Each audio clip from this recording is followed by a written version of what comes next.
Good evening, everyone. Welcome to Changing the Narrative, the power of changing our power of sharing our story. My name is Ileana Soto Welty. I'm the executive director of MECA. MECA is a collective impact coalition working to eliminate racial and ethnic disparities. And tonight we have a great panel of writers. We are going to be recording this session. It's on Facebook Live as well. If you have any questions, you can put them in the chat or any comments, and we will be monitoring that. We will be posting resources and a survey.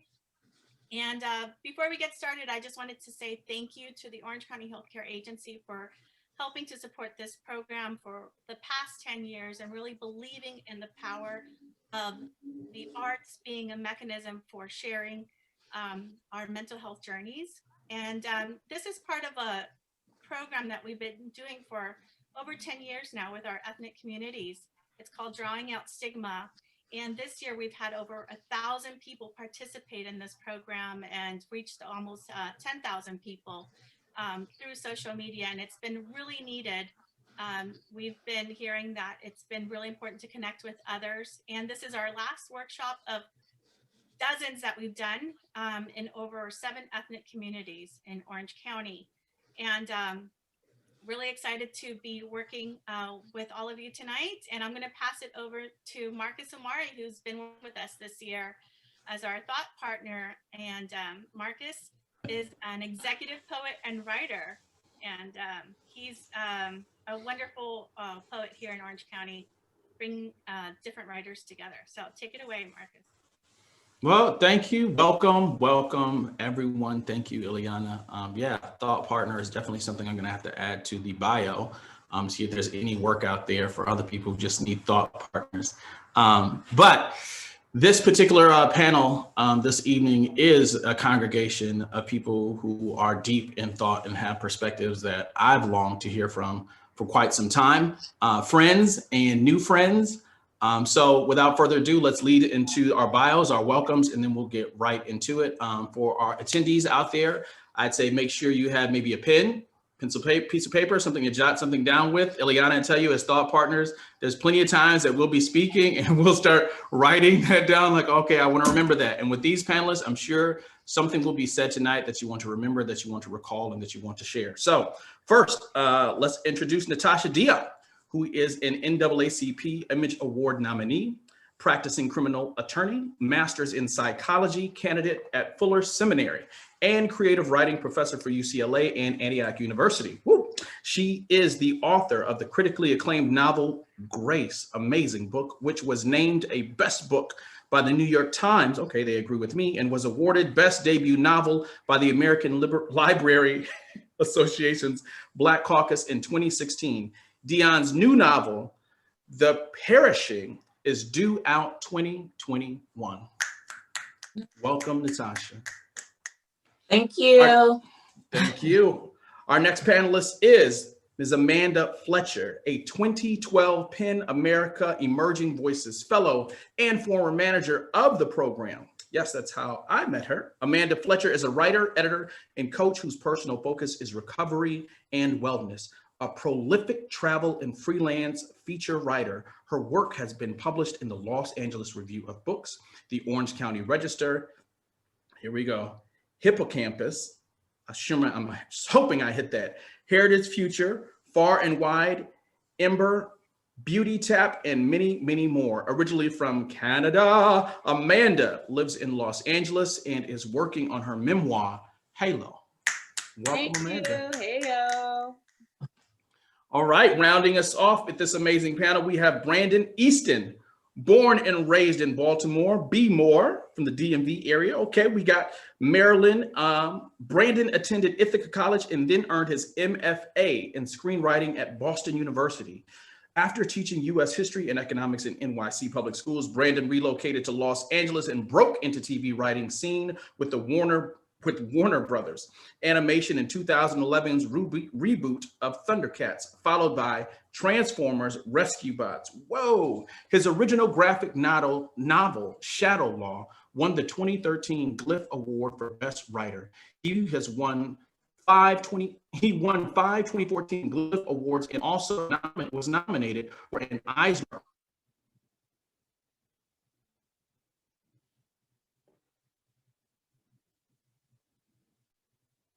program. Brandon wrote on 2 seasons of Marvel Agent Carter and was commissioned to adapt the Japanese horror franchise Vampire Hunter D into a TV series. Working hard, my brother. He has written a variety of graphic novels, including Judge Dredd, False Witness, Marvel action superhero Transformers Galaxies, as well as the hit Netflix TV series Transformers War with Cybertron Siege. Brandon is currently on the writing team of the Star Trek Year 5 graphic novel series for IDW Publishing.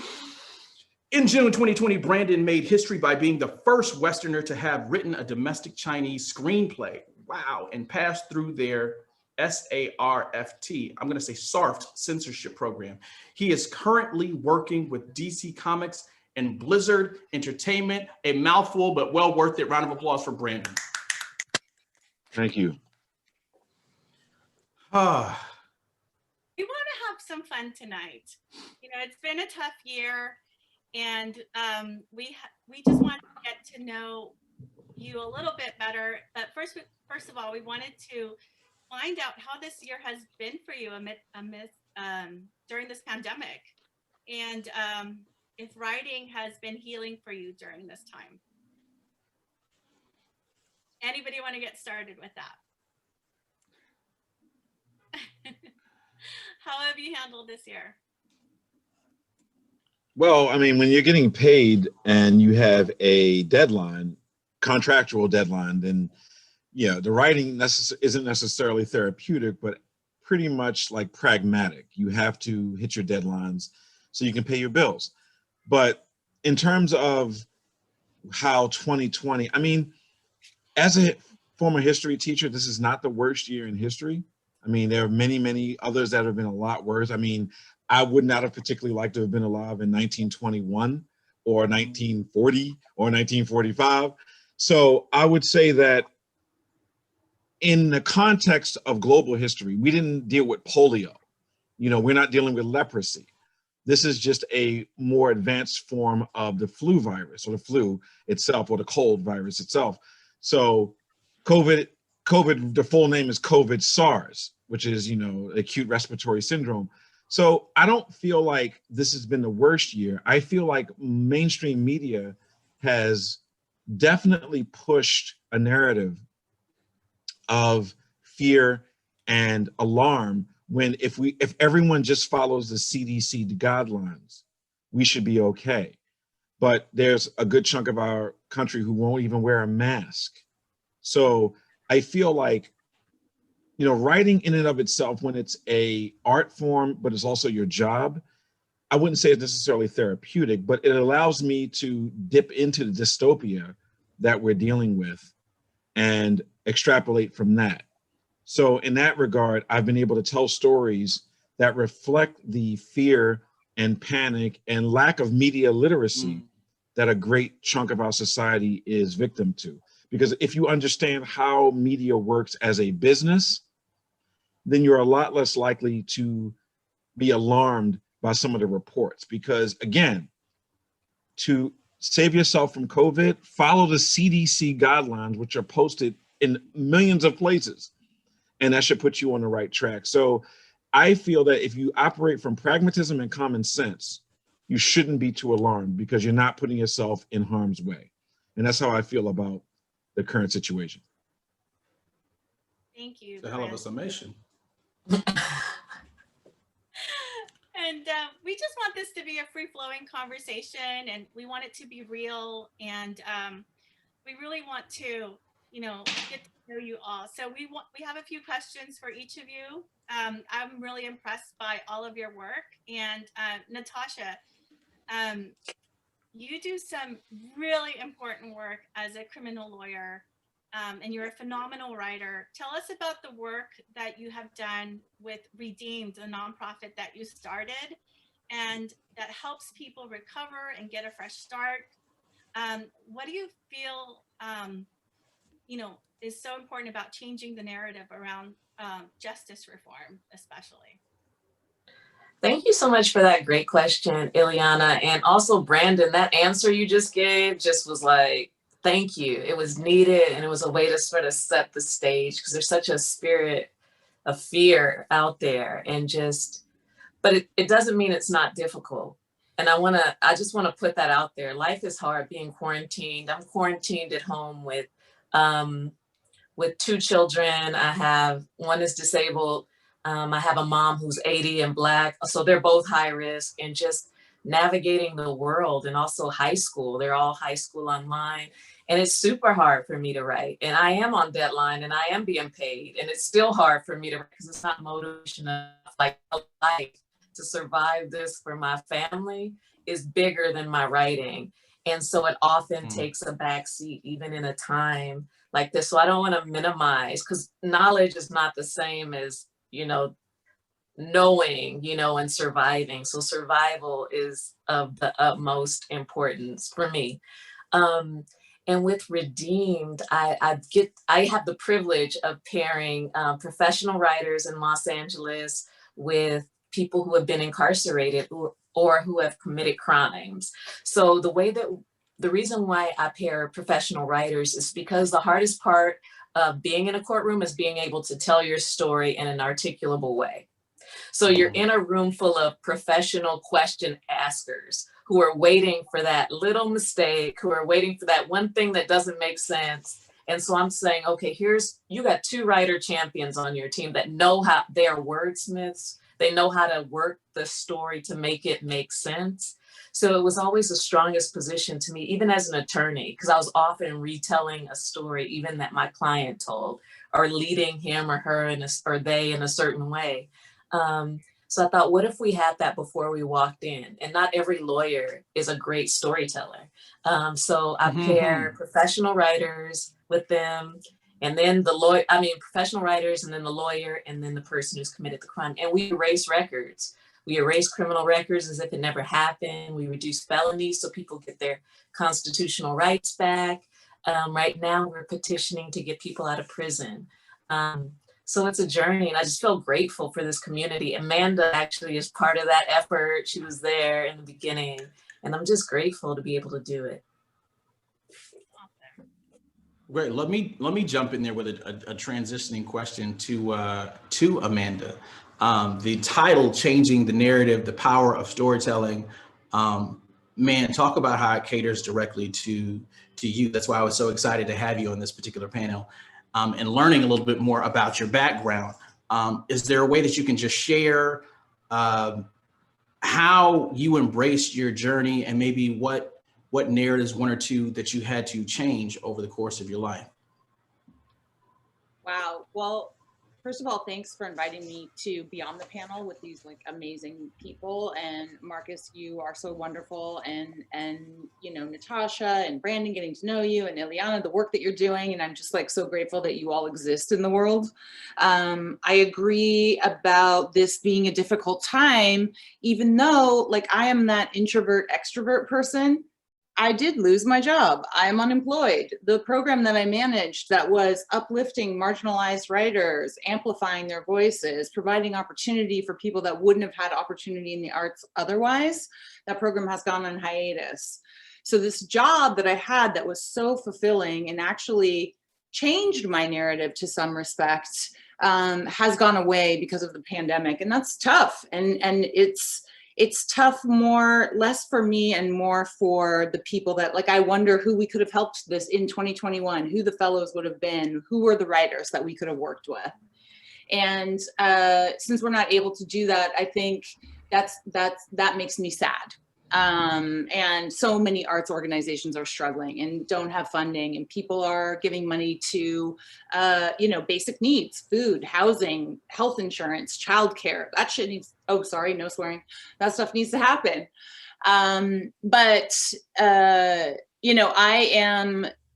I've had several narratives. I'm one of those people. I am a sober person. I've been sober for 8 years. I had a problem with alcohol. I had a problem with drugs. I had a problem with food. I smoked cigarettes.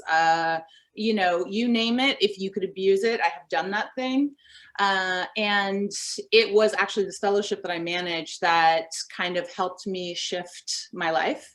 I was a fellow in 2012, and I incidentally got sober in July of 2012. I think about 2 weeks before my final reading for Emerging Voices. So that was fun. 2 days before the 4th of July weekend, I stopped drinking. I don't know why I chose then, but that's when I chose. I also come from my family of origin. There's a lot of mental illness. I don't know if we are doing trigger warnings tonight, but you know, my story has all of them. Suicide, you know, assault, abuse, murder even. So I feel like I'm not someone who should be here. Like I should not be a functioning adult. I think that's the miracle, is that I actually pay my rent and have a job. And like, I think that is the thing that is like, holy, how did that happen? So I think that's the shift, is to understand.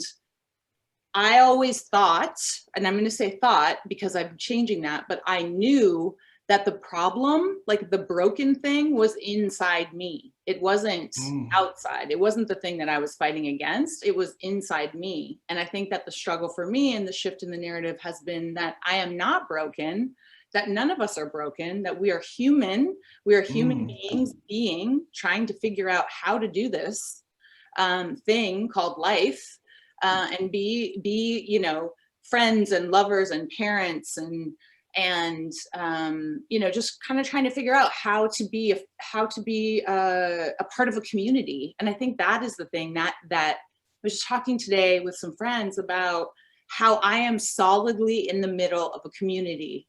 And that was never the case. I was very much a loner. I was very isolated. You know, being in quarantine has not been that hard. I've made jokes about it, like, oh, you know, we used to stay up for 3 days and kind of just like change outfits and take photos of ourselves. So so quarantine hasn't really been that much different. I don't have children. I'm not married. You know, it's like, I feel like I almost feel guilty that my quarantine experience has not been as bad as it could be.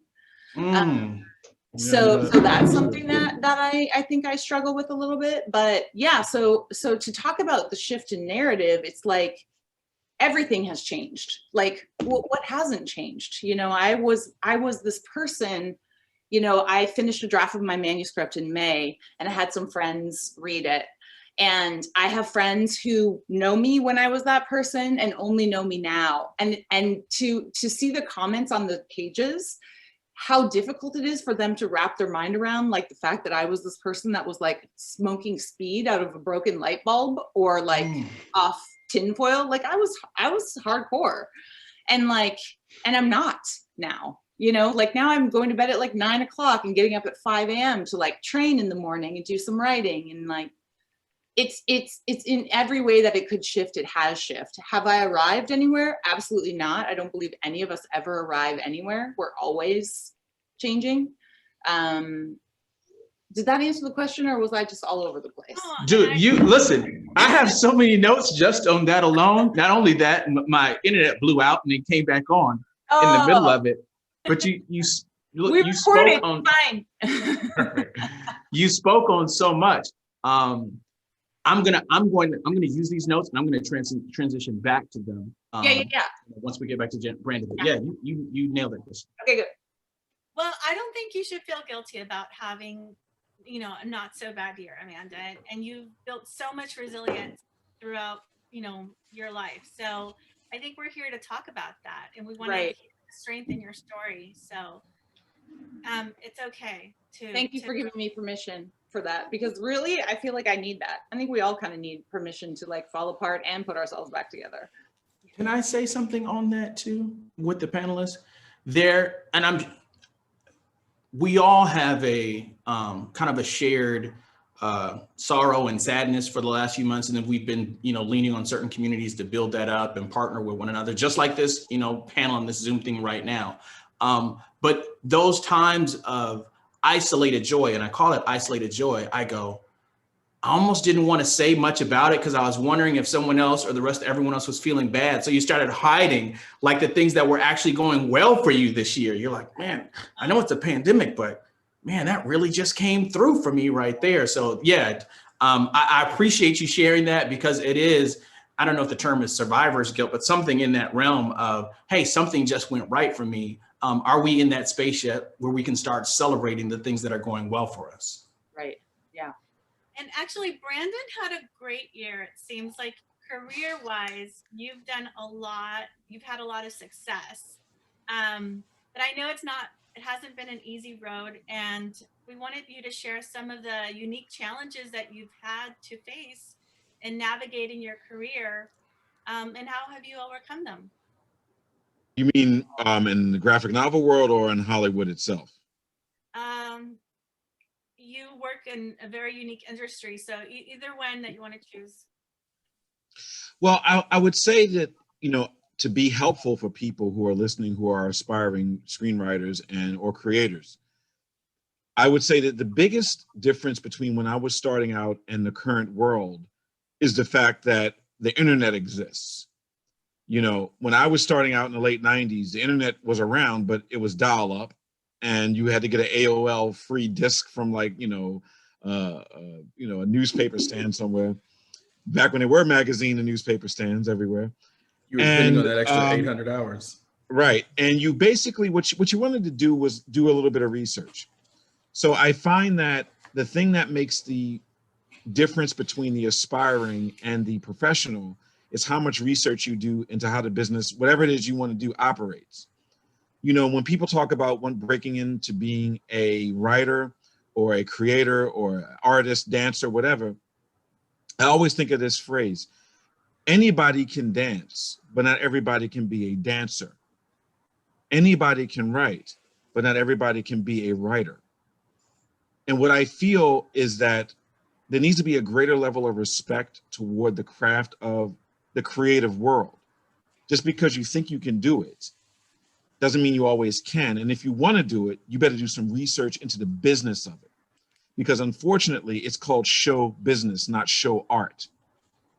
And when you understand that side of the business, you understand how you can get your message out there so you can affect change.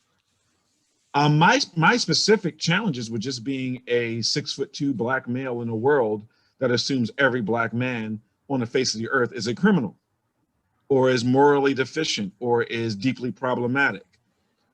We don't get what I feel is necessary to move forward in society, and that is the benefit of the doubt. You have to prove first that you're a human, then prove that you have something to offer society. And that has been my greatest challenge across the board. Since I turned the age of 15, I'm 46, but when I turned 15, I stopped being a cute little kid and started becoming a quote unquote inner city youth in Baltimore during the crack years. Right. So nobody gave me the benefit of the doubt. And learning to traverse other people's negative expectations has been the challenge, really. I mean, I hate to quote Bill Cosby, good Lord, but Bill Cosby has a quote, and it goes, what we deal with is the soft bigotry of lowered expectations. I'll say it again, it is the soft bigotry of lowered expectations. So people automatically assume the worst of me before I even open my mouth. So that to me is the challenge. And that goes whether you're talking about law enforcement or the entertainment industry. Black men are not considered to be intellectual. We're considered to be everything but. And like one of the things I always say is that the O.J. Simpson trial, and for those who don't remember, the O.J. Simpson situation was pretty serious back in the day, back in the mid 90s. Black men can be one of three things: athlete, entertainer, or criminal. And O.J. was all three. And we get put into this cauldron of suspicion that is very difficult to get out of. People assume the worst. And so for me, working in Hollywood, which has its very well documented issues with race, it's been pretty tough. I mean, you have to be excellent, but you also have to be non-threatening, which is really unheard of because white guys in this industry, and the most mediocre of white men in this industry, are able to get away with literally murder, and no one calls them out. There's no consequence. But if you're black and male specifically, because I don't want to speak about anybody else's, experience. I mean, I know black women go through it too. Believe me, I know, but I don't want to speak about anybody else's experience.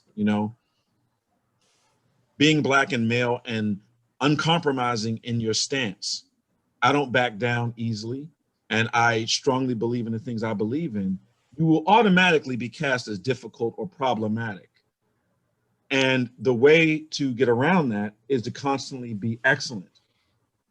And that's the trick, and that's the burden, so to speak. You have to go above and beyond the mediocrity of what white men are allowed to get away with, and then be exceptional in order just to be at the same level as mediocre white men. So that's the trick. And I know that women go through that. I know for a fact, but again, I don't feel comfortable speaking on anybody else's experience because I don't want to disrespect it, but I know women go through nonsense. I mean, sexism was the second thing I learned about after race, because there was a point when I watched what my mother went through, and the women in my family go through, and the women I love go through and care about go through. So I would say that we have to be real about what the world is.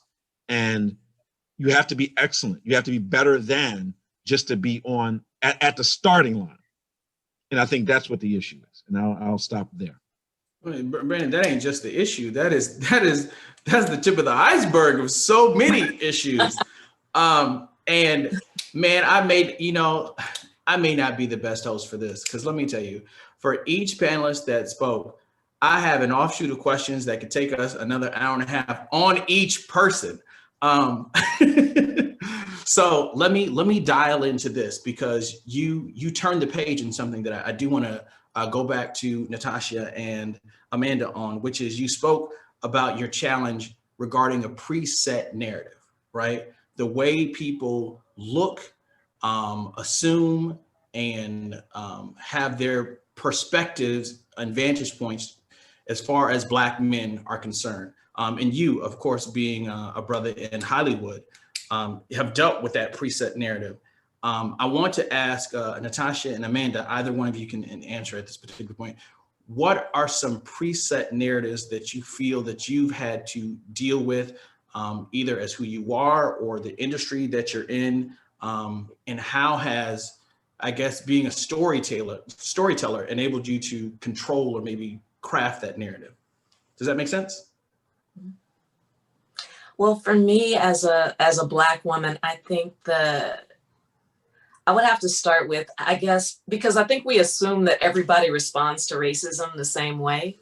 And in my life, it hasn't been that. For me, my go-to was invisibility. I thought that I just couldn't be seen. I grew up in Los Angeles, then moved to the suburbs where I was the only white kid, me and my brother, and one girl that lived around the corner were all three Black people at the school.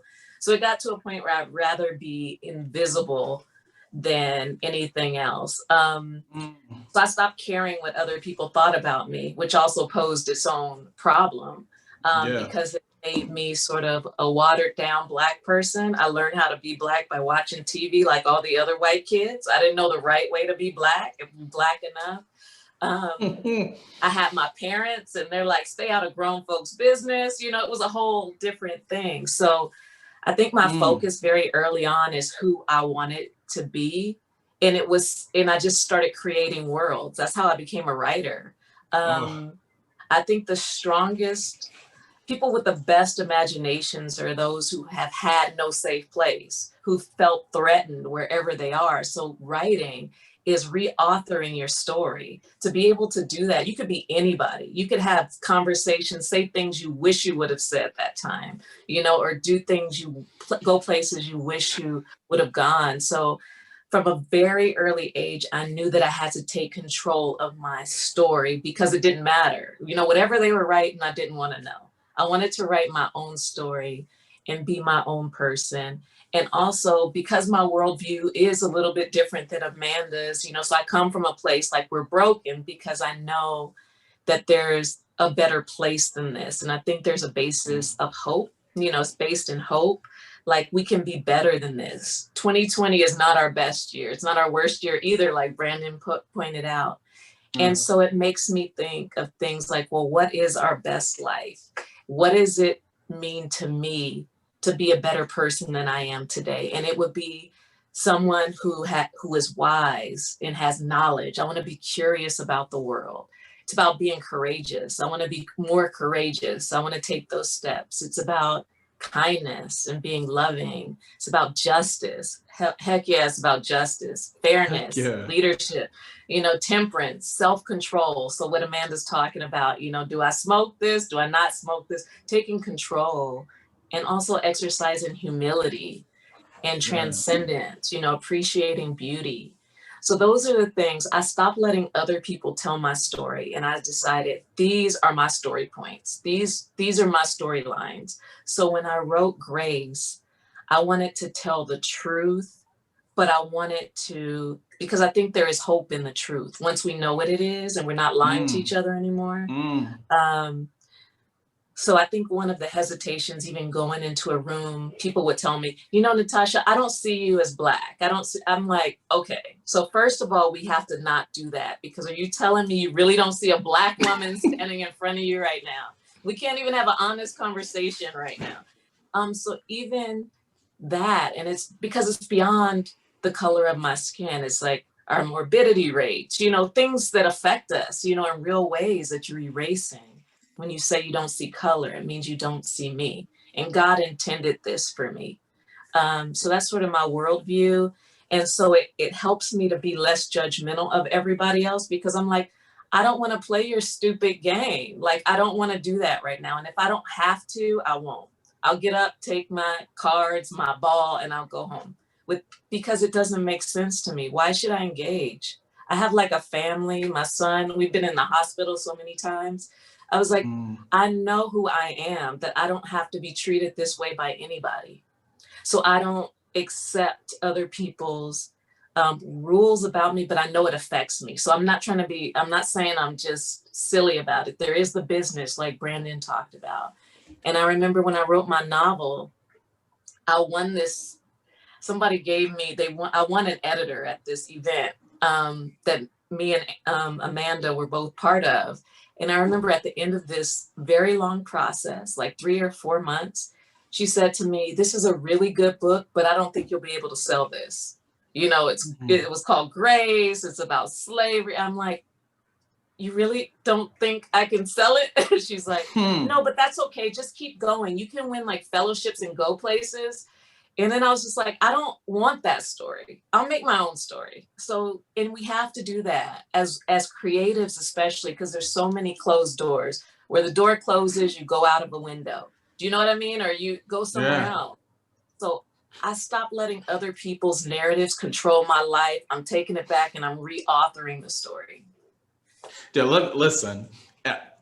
First of all, again, just kind of recapping one thing I jotted down when Brandon was speaking, which was different day, same shit. And it really had to do with the pandemic, that there's a lot going on, but the struggle against these preset narratives don't change. Even while, there's a health crisis going on, there's still, I mean, if Ahmaud Arbery and everything that happened this summer wasn't evidence enough that regardless of what's going on with the health of America, there's other stuff that's tied into the fabric that's another narrative that we have to get out from under. So that's what I took from Brandon's. With yourself, you mentioned something critical when you talked about taking control and self-control, and that being a way to begin telling a story that hadn't been told, and then begin crafting your own story as you see it and as you begin to live it. I use that setup to go right back into Amanda, which is the same question with the setup, which is, what are some preset narratives that you feel you've come up against, and how have you used your superpower as a storyteller to work with the narrative against that?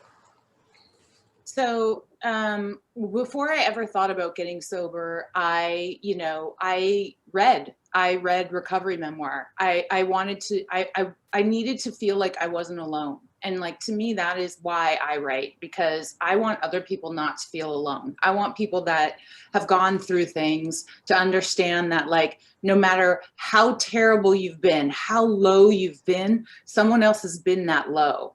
And I think that those memoirs are written by men, because men are allowed to go low and be in the street and be, you know, women aren't allowed to write about, and excuse me for being crass, but I'm going to be, because, you know, you're not allowed to write about like pooping and body functions and throwing up and like, you know, there are just certain things that we're not allowed to talk about. And like, when you're talking about recovery, like, I love, if anyone has read Permanent Midnight by Jerry Stahl, and it's about his heroin addiction in Hollywood. And there is this epic scene of him coming down from heroin in someone's garage while the Rodney King uprising is happening. And he has no idea. He's wallowing in his own, you know, piss and shit and vomit, and I'm sorry I swore, but whatever. And he gets up and he needs a drink, and he like is just covered in his own mess, and he goes to the 7-Eleven, and he's in the middle of the uprising and he has no idea what's happening. And it was just like so powerful to me, because when you are using substances and it's like you really lose your grip on reality, like, is this really happening? Is this person really talking to me? Like, what? It just was so powerful. But I was reading books by men, you know, and as much as I'm going to say Million Little Pieces, James Frey. So like, everyone hates him. I get it. Oprah shamed him. He's a liar. But like, guess what? Crackheads lie. That's what they do. That's what we do. We lie. So that part, like, that didn't bother me. And I get so much pushback from that because it bothered so many people. But I was like, just the idea that he could take this thing that he was, this person, this mess, and turn it into something beautiful. I can remember reading My Friend Leonard, which is his second book. And there's this tiny paragraph about him living in a tiny apartment in the Hollywood Hills with his pit bull, his rescue pit bull, and he's writing a screenplay. And I remember sobbing over that, because I was like, that's all I want. I just want to be able to write. I want to have a normal life. I want to be able to rely on myself. And I think so that was the thing, was like, men were allowed to write those stories. And when I was an EV, when I was Emerging Voices Fellow, we have these author evenings where authors, agents, editors, publishers come in and talk to us. And I'll never forget, and I won't say who it was, but it was a gentleman who he asked for samples of our writing. So we all gave it. And I gave like the sample that I won the fellowship with, right? So I applied twice. I didn't get it till the second round. And the publication that this man was in charge of had just published a story by Jerry Stahl. Jerry Stahl has this whole series of like really weird, like tweaker like novels. They're very strange. So it was like a story from there. And this man said, you know, oh, we don't care about white people that do drugs anymore. And I thought, well, what about this issue that you just put out that this white man is on? Like, I don't understand. Like, it's okay for him, but it's not okay for me. So that was something that I pushed up against. And then I think that, you know, when I was managing the fellowship and we were looking for creative nonfiction writers, it was all middle-aged white women. And it was like, why is that who's right? It was very hard to wrap our minds around, like, why is that who's writing memoir? And it's only been within the last year or two that I realized it's because middle-aged white women are allowed to be messy, you know, like it's something where like you're not trying, like going back to what Brandon was saying, like you're not trying, you don't already have this thing that you're not expected to be excellent. You know, you are allowed to be mediocre, and you can use your mess, and maybe your mess can make you excellent because you're creating art out of your mess. But like other people, other cultures, they're not allowed to be messy like that. Like if you're already fighting for your piece of the pie and you're expected to be excellent, you're not allowed to be messy, you know, like you're not allowed. I watched your video. I watched the OC Mecca video about the stories, and it was like, you know, not having words for being mental health and mental illness, and like, there's a word for like crazy in Vietnamese, but that's it. And it's like, how do you talk about it? And I think that for me has been so eye-opening. Like, can I just tell you that Kaise Lehman's memoir, Heavy, is the most gorgeous, magical piece of writing I have ever. I listened to it on Audible. Please, everyone, listen to it on Audible. You will not be sad. It is the most amazing book I have ever heard in my life. And Chanel Miller, Know My Name. Chanel Miller was Brock Turner's victim. I hate to say that because that shouldn't be how we refer to her, because what she is, like a virtuoso writer. Like listening to it again on Audible, I was like, who helped her do this? Like this guy should have known better than to like assault this woman who has so much talent, because the book is gorgeous, you know?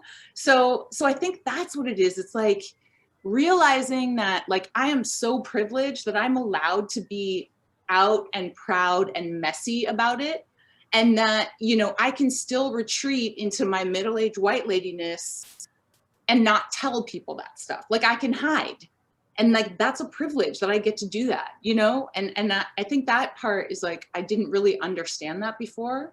I also didn't understand that you know, I'm situationally traumatized. You know, I come from a family that's had all these issues.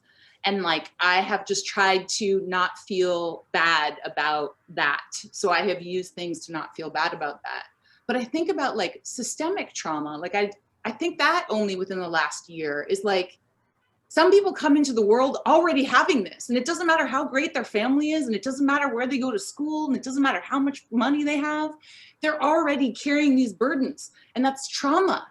And it's like, you know, there is this level of connection with people because like they're like, I'm traumatized, but you're traumatized. And I don't think I really got that. I think that we all have our communities that we operate within, and like, we love those people. And like, I love alcoholics and addicts and like all the messed up people. Like I love those people because I understand, like we're all just doing our best.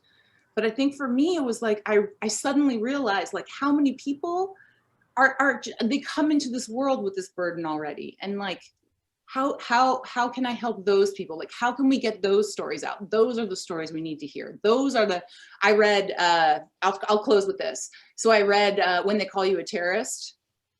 It's the Black Lives Matter memoir.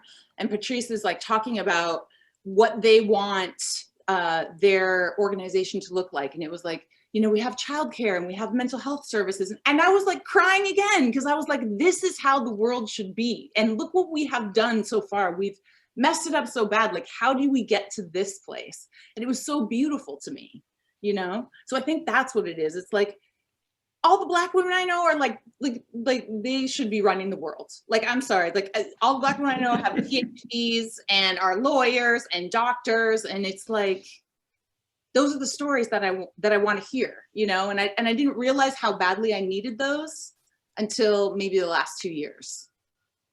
Listen, we've outdone ourselves, Ileana. I mean, to the point where I'm like, look, each one of these panelists is like a show in Zoom into of themselves. Let me do a quick recap, because I know we want to roll into wellness. But you said something, Amanda, that really made a burst of emotion almost fly out my eye, which is you made the statement, you are loved, when you talk about the people that you have a connection with.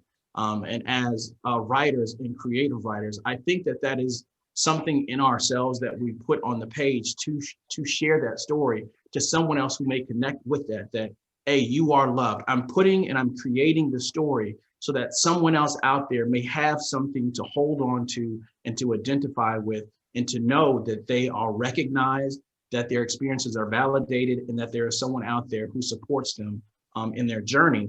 And something else that was said quickly by all of you all, touched on a little bit of function, I think was the word by all of you all. And I remember Natasha gave me something during the summer, which saved me, right? This is the first time I'm sharing this with you, Natasha. You saved me this summer when you gave me the phrase high functioning trauma, right? Because that wasn't my world until then. But from listening to what Brandon shared and the experiences of a young Black man, to listening to what Natasha shared and her experiences as a woman, a Black woman growing up in Los Angeles, and listening to what Amanda said as well in her experiences, I think everyone as an attendee and audience can agree that there are situations, circumstances, and narratives that we push against and that we have to go through, because in the end, the work of writing not only is getting done by nature, but has to get done because of our calling as writers to share that story. So I thank you all for being in recognition of your powers as storytellers and sharing that with you. With that, I know Ileana wanted to follow up with a question. No, I just wanted to thank you for sharing your story. There's a professor who is a leading researcher on stigma reduction. His name is Patrick Corrigan, and I will put his manual in the chat as soon as I find it. But he says that in order for us to reduce stigma of mental health, normal people, everyday people need to start sharing their story, because mental health is just as important as physical health. We need to take care of it, especially this past year, which has affected all of us. I hadn't had anxiety in over 10 years, and for the first time, I had to learn how to, manage that early on in the pandemic. I also wanted to share, why I chose to call this Changing the Narrative. So we started this program back in January, and Kelechi Ubozo, another thought partner that worked with us and worked with our staff, she wrote a book called We've Been Too Patient, Voices from Radical Mental Health. She's a suicide survivor. She's featured in The S Word, which is currently now on Amazon Prime. So anybody who has Amazon Prime can watch it. And one of the things that our staff asked her is, what are the prompts that we should be using?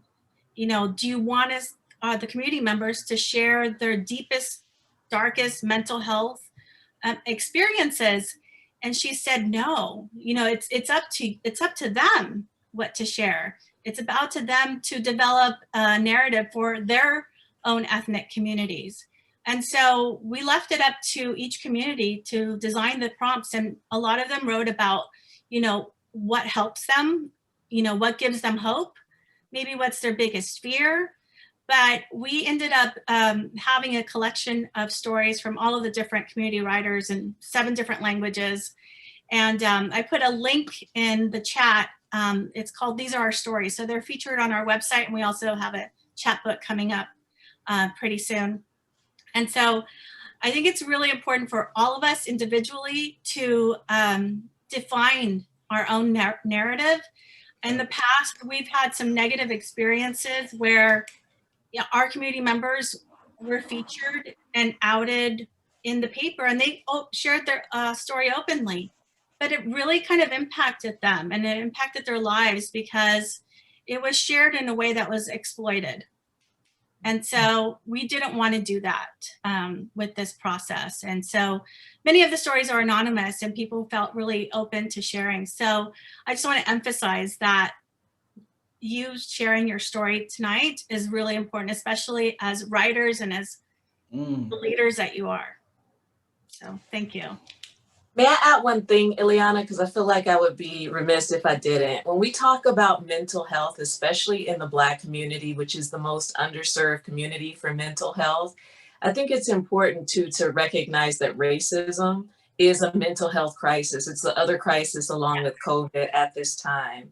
And for Black women, especially Black men, especially, dealing with mental health issues, it's a complex issue, because we're not just talking about, this problem I had with, and it's not just, that's the wrong word.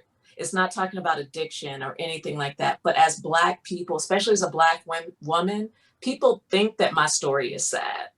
They think our society is in such a way that they expect a welfare mama come to this great revelation, this breakout story from the bottom. Now we're here. If you're talking to Brandon, you want to hear that he had this rough childhood and then became this prolific Marvel Comics writer. We expect it to be down here. So we need to, and I remember being in New York at a conference of Black women writers, and they were talking about some of the pain and what do we want to write about. And I remember saying, you know what, my pain is not for sale. I believe in the power of our story, but I am more than my pain. And everyone expects it to start from a pain story. You can watch any movie.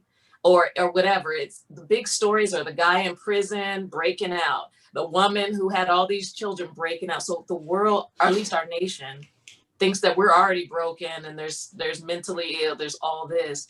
So there's another place, and we have to recognize the nuance in the Black community, because Breonna Taylor is selling a lot of product. You know, her death is selling a lot of product. Our deaths, our faces, George Floyd, Ahmaud, we sell our deaths, and the bad things that happen to us sell product. And we need to recognize that in the mental health community. And to sit here and not say it, I wouldn't be who I am. So I just wanted to mention that. Tupac, yeah. Okay, let's not even talk about Tupac and Biggie.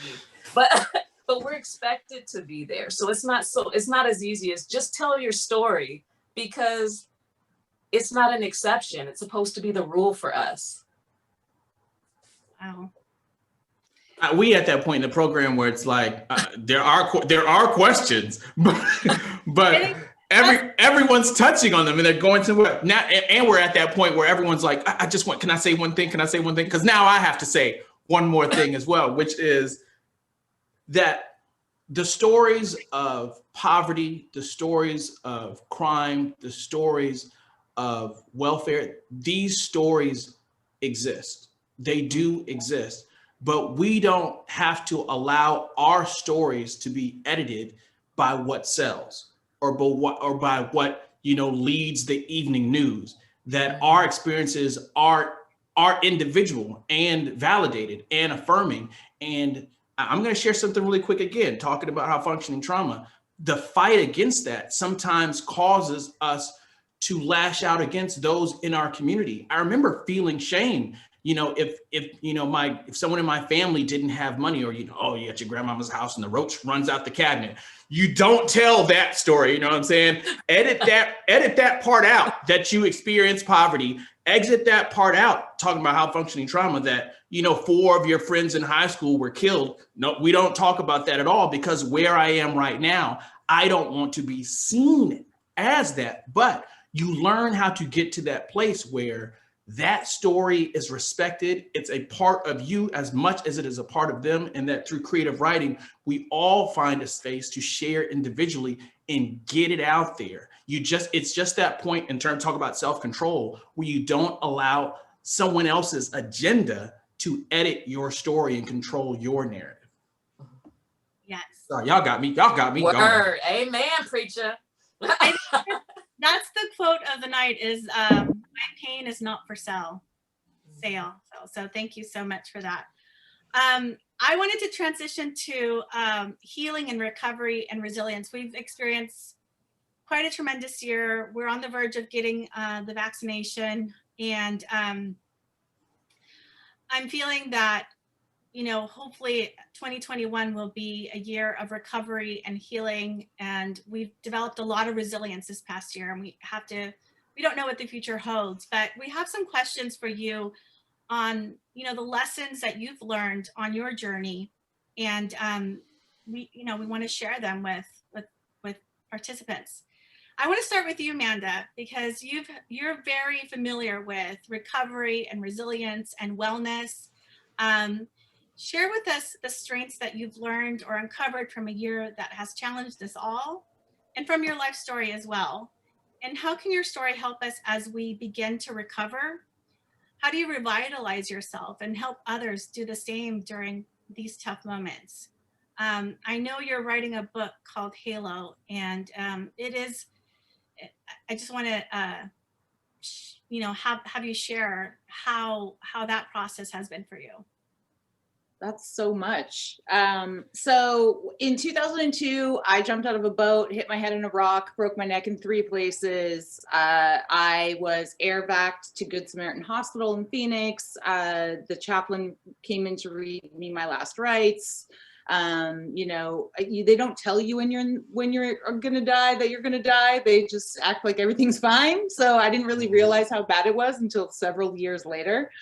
I was in a cervical halo for 4 months, So that is the framework, shall we say, that we are hanging the story of, mental health and recovery. My mother in 1998, my mother died by suicide. So it's kind of like this idea of like, what are we worth? And how do you learn to love yourself when you don't have value? Or when I really do think that the person that we need to love more than anything else is ourselves. And not in an egoic way, but in a way where we are all part of, whether you believe in God or the universe or whatever you call the spirit, the fabric of the world, like we are all part of that. And we have value, inherent value because of that. And I think that until we really learn that or really start to inhabit that, it can be very hard to exist in the world. And, I am a 12-stepper, so I've been in 12-step programs. I am not representative of 12-step, it's principles before personalities, nobody is representative of 12-step. We're all just part of a community.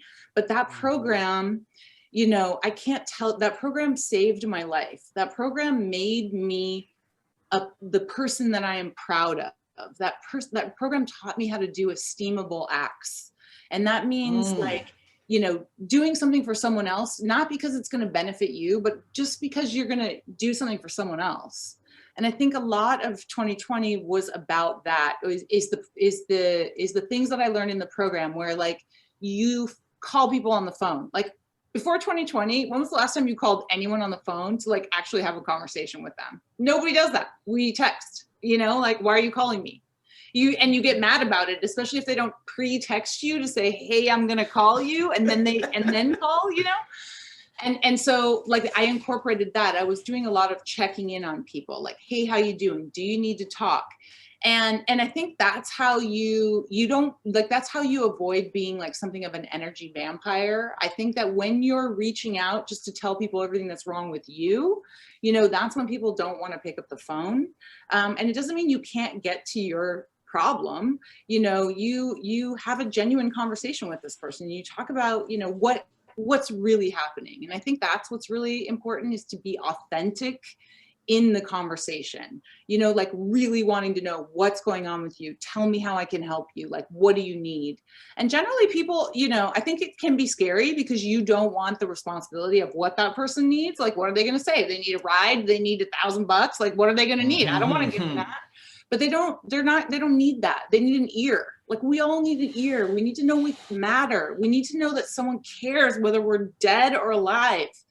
And I think that part of the program really served me well, because it was constant. I never felt alone, because I was constantly checking in with people. They were checking in with me.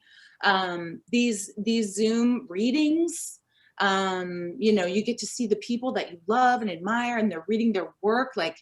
I can't tell you. Okay, so my birthday was the last time I went anywhere, and we did a socially distanced weekend in Palm Springs. And then it was so wonderful, and I was so happy. And then Ruth Bader Ginsburg died, and I was like, this is the worst year ever.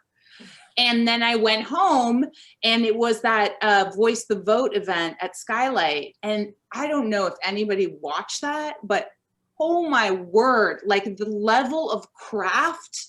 And of course, we all love Bridget Bianca. She's a genius. And Xochitl Bermejo. And it's we are such a tight-knit community. Jessica Ceballos read. And then there's some dude that I don't know, but I think he's an actor, and he closed out at the end, and he blew my freaking mind. Just talking about, how he's bought 15 pairs of shoes. And who's wearing shoes? When was the last time you wore shoes? Are we ever going to wear high heels again? Natasha, you're going to wear those high heels for the book release? I know, but seriously. Oh, yeah. The whole industry. Anyway, so there's that. It's it's connection. We still need to connect to people, and we have to shift what that means for us. And it's a text isn't the same as a phone call. So that is a huge one. I am a personal trainer. My degree is in kinesiology. I started training again. So that is something that I really picked up. As soon as we went into lockdown, I was okay, I'm going to prioritize being physical every day. And I hate saying that because I feel it's so preachy, but just go for a walk. Like, Yeah. you know, get up from your desk, do a stretch, like take the stairs in your house, like whatever. Like, I promise you, you're going to feel even a tiny modicum better than if you didn't do it. And like, I didn't do it when I first got sober. Can I just tell you, like my first year of sobriety, I cried every day. I put on 30 pounds. I shaved my head again. So I just looked like such a sad sack. Like I wore these giant overalls. I ate M&Ms and I cried all day long. And you know, sometimes that's what you need. And it's like, you're not bad or wrong for not doing the thing, but it's just like, this is a biological response to like movement. You're going to feel better, you know? Yeah. And then also thinking of like how everything in your body is connected. It's like everything is connected, mind, body, spirit. So if you're doing one thing, it's going to affect the other thing. And if you can't make yourself move, like drink a glass of water, like just like baby steps are ways to, you know, get through this thing. If you can't read, because I know so many of us have had problems concentrating, I switched almost exclusively to Audible. You know, we are broke. I'm broke writer. We made a decision, my roommate and I, to move to Long Beach because we could afford to live by the beach. Like it's an hour and a half to get anywhere, but like we live by the beach. And like, I just thought like every day we get up and we're like, I'm so glad we did this, you know? And it's like, I can't stress. My roommate struggles with depression and has lifelong issues with depression. And I'll never forget this conversation we had where she was like, I have such a hard time like experiencing joy. And that just made me so sad because I know that when I got sober, you know, I was afraid I would never feel joy again because I had jacked up my brain so much from all the drugs. And it's almost like you have to train yourself to like experience joy again. So what does that mean? Like I get up at 5 a.m. and I see the sun come up and I see a palm tree and I'm like, I'm from Canada. Like I'm watching the sun come up and in silhouette of a palm tree. Like I did that. I got here. Whatever that looks like, I did that. You know, and like how the light filters through on the ocean or whatever. Like her and I, we do this thing where like if you hear, you know how you hear songs in your head and it's like some random song or it's like a commercial, like The Facts of Life is the latest one. And we will just bust out singing it because we want to jack up the other person for the rest of the day because then you can't stop singing it. So it's like, I can hear her outside my room singing the Facts of Life theme song. And like, there's moments of joy and it's so ridiculous and silly, but like, I just feel like that is the thing. Yes, this is terrible. We are going through this terrible traumatic experience. And I really hope that we change how we function in society, how our society is set up, how corporations operate. But like, here's some tiny thing that you can do. Like have a glass of water, go for a walk, notice a moment of joy. Can I use that? Can I use that? I'm going to use that to bridge. First of all, thank you for sharing. I'm going to use that to bridge right over into Brandon, which again, just talk about how everything just kind of is in this melting pot. Natasha already kind of leaned into it, talking about how mental health is affecting not only Black people, but all different communities of color in 2020. So I guess the question is, what self-care have you done or that you can recommend, writing or anything else that's helped you traverse not only the pandemic, but again, same shit, different day, just in life in general? What type of self-care practices as a writer that you do to kind of help you? I don't know if there's a self-care practice for writers. I just think of it as a self-care practice for a human being. But I mean, I would say that back in the year 2000, when I was in grad school in Boston, I had therapy for the first time, you know, and I was holding on to a lot of stuff from my childhood, and in the sense that I was angry about like substance abuse issues in my family. And I never did anything serious. I mean, liquor and marijuana, I don't think is, that serious. But when you're talking about heroin and crack and cocaine and other types of abuse, I saw that in the family, when I was a kid, and yet I was able to still figure out a way to move forward. However, what I realized later is I was holding on to a lot of guilt and anger about the situation. And it wasn't until I had therapy that I was able to kind of get through the other side of it. You know what I mean? So I would say that, I mean, I don't know if there's really anything for writers, because being a writer, and it's something I still say when I give panels on writing, being a writer is climbing up a muddy hill in the middle of a rainstorm while being punched in the face. You know, there's a lot of rejection, and you really can't expect people to be supportive, because the writing world is extremely competitive and people are sharks. You know, and the blood in the water is your ambition. So you have to be very careful about how you move forward. And it's not for everyone. You know, I'm not what I would call a easily rattled person, you know, and I've been challenged to my core trying to break into the writing world. So what you really have to do is, wherever you live, you find that space. And it could be a physical space or it could be a mental space. For me, when I was going through the worst times as a writer here in this town in Los Angeles, I went to the Griffith Observatory. And I always go to when it was open. Before the pandemic, the Griffith Observatory was my patronus, using a Harry Potter metaphor reference. You know, it was a place where I could find, it was a cathedral, because I'm very much into astrophysics and astronomy, not astrology, but astronomy, the actual science of it, you know, of space and time and physics. So I would go there, and that's my cathedral, you know, or I would go to the Museum of Science over by USC and go physically touch the space shuttle, the Endeavour, which is there. You could physically touch the space shuttle, something that went into space and came back.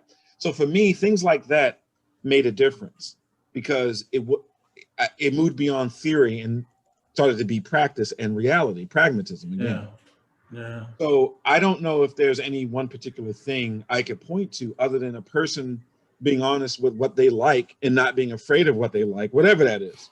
You know, a mental, emotional, or even a sexual thing. Like, everyone needs a outlet, right?